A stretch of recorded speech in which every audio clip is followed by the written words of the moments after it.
Namaste, beloveds. Now I'm going to read another chapter of the Book of Secrets, which is Osho's commentary on the Vigyan Bhairav Tantra, an old Hindu scripture. Vigya means consciousness, Bhairav means to go beyond, and Tantra is the method to go beyond consciousness. So I hope you enjoy, and I hope you will practice some of the techniques. So, it is called chapter 36, and it's called Fear of Transformation Goes Deep. The Sutras 100. The appreciation of objects and subjects is the same for an enlightened as for an unenlightened person. The former has one greatness. He remains in the subjective mood, not lost in things. 101. Belief omniscient, omnipotent, pervading. 1st November 1973 p.m. in Bombay, India. Technique number 100 or Sutra number 100, remain detached. The appreciation of objects and subjects is the same for an enlightened as for an unenlightened person. The former has one greatness. He remains in the subjective mood, not lost in things. There is a very beautiful method.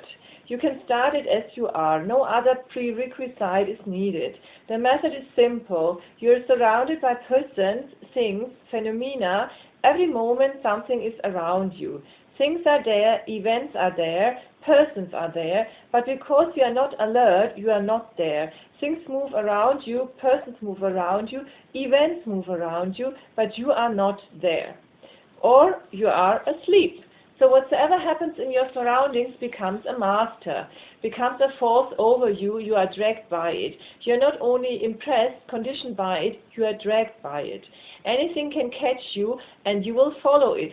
Somebody passes, you look, the face is beautiful, and you are carried away. The dress is beautiful, the color, the material is beautiful, and you are carried away.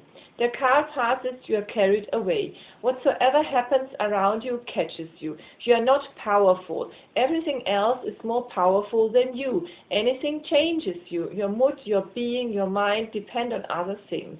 Objects influence you. This sutra says that enlightened persons and unenlightened persons live in the same world. The difference is not in the world, the difference happens in the Buddha.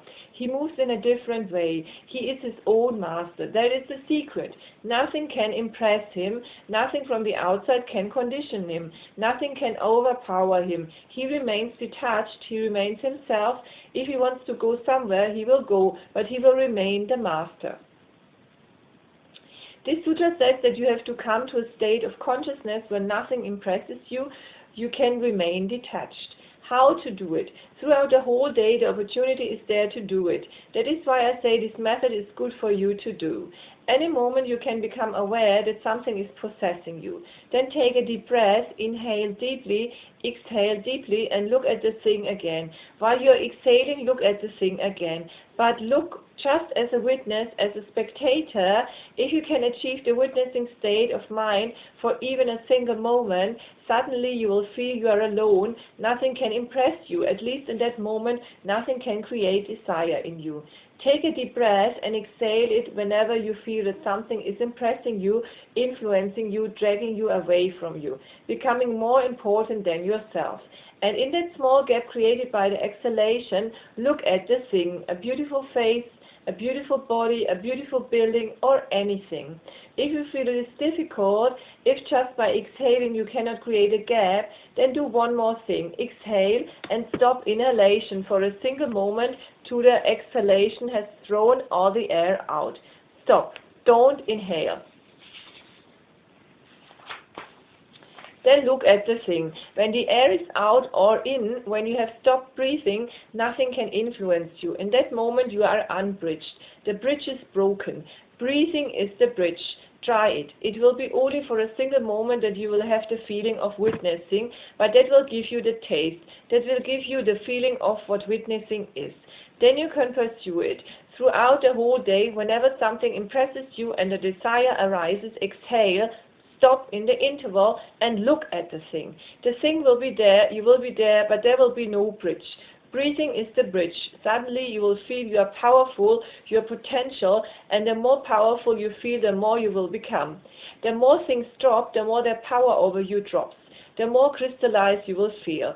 Individuality has begun. Now you have a center to refer to, and any moment you can move to the center and the world disappears.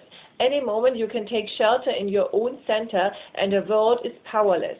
This sutra says, the appreciation of objects and subjects is the same for an enlightened as for an unenlightened person. The former has one greatness, he remains in the subjective mood, not lost in things. He remains in the subjective mood, he remains within himself, he remains centered in consciousness. Remaining in the subjective mood has to be practiced. As many opportunities as you can get, try it. And every moment there is an opportunity, every single moment there is an opportunity. Something or other is impressing you, dragging you out, pulling you out, pushing you in. You will have to remember continuously that whenever desire arises, you have moved out of your subjectivity. Regain, move back, get centered again. You will be able to do it. The capacity is there with everyone. If I can go out, I can come in.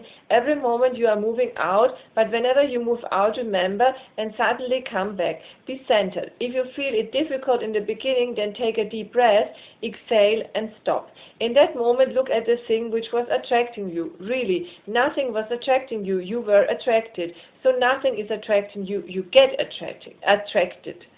Be alert and the bridge will be broken and you will regain balance inside. Go on doing it more and more. The more you do, the better. And the moment will come when you will not need to do it, because the inner power will give you such a strength that the attraction of things will be lost. It is your weakness which is attracted.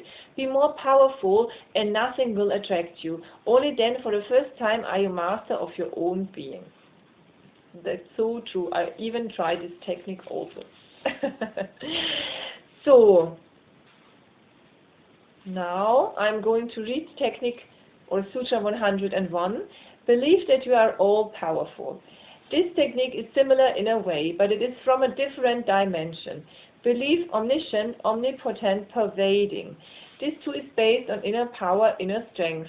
It is very seed-like. Believe that you are omniscient, all-knowing. Believe that you are omnipotent, all-powerful. Believe that you are pervading, all-pervading. How can you believe it? It is impossible. But try something. Start from the very beginning. Get a little feeling of this phenomenon, then belief will follow. If you want to use this technique, do this.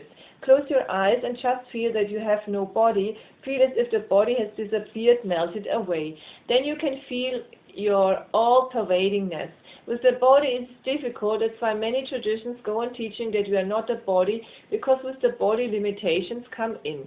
It is not difficult to feel that you are not a body, because you are not a body. It is just a conditioning. It is just a thought that has been forced upon your mind. Your mind has been impregnated with the thought that you are the body. So first try this experiment. Sit with closed eyes for a few days, just thinking that you are not your body, not only thinking but feeling that you are not your body. And if you sit with closed eyes, a distance is created. Your body goes on moving away and away. You go on moving inwards. A great distance is created. Soon you can feel that you are not the body. If you feel you are not the body, then you can believe you are all-pervading, omnipotent, omniscient, all-knowing, all-powerful. This all-powerfulness or this all-knowingness is not concerned with so-called knowledge. It is a feeling, an explosion of feeling that you know. This has to be understood, particularly in the West, because whenever you say that you know, they will say, what? What do you know? Sorry. Knowledge must be objective. You must not know something. And if it is a question of knowing something, you cannot be all-pervading. No one can be, because there are infinite facts to be known. No one can be all-knowing in that sense. This all-knowingness is an inner quality of awakening. Meditate and drop your thoughts. When you don't have any thoughts, you will feel that this omniscience is what this all-knowledge is. When there is no thought, consciousness becomes pure, purified. In that purified consciousness, you don't have any problem.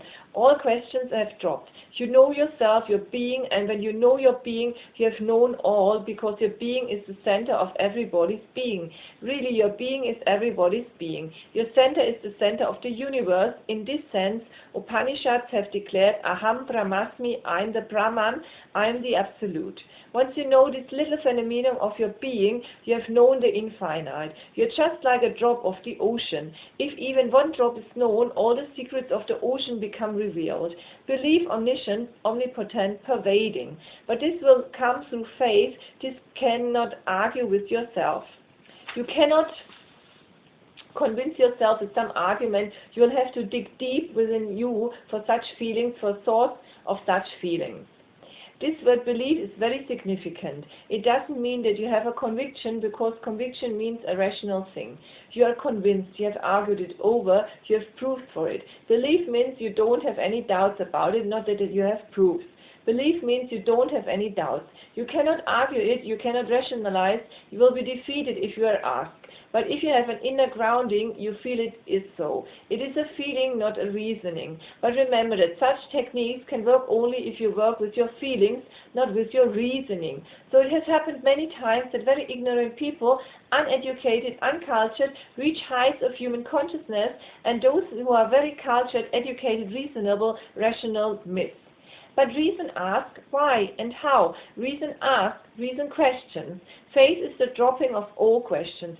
If you can drop all questions and believe, then this technique can work miracles for you. Yeah, it's really a very beautiful technique. We all should try this. So that's all about chapter 36. I hope you enjoyed it. And like I said in the beginning, I hope you will try it out. Namaste. I wish you the best. Bye-bye.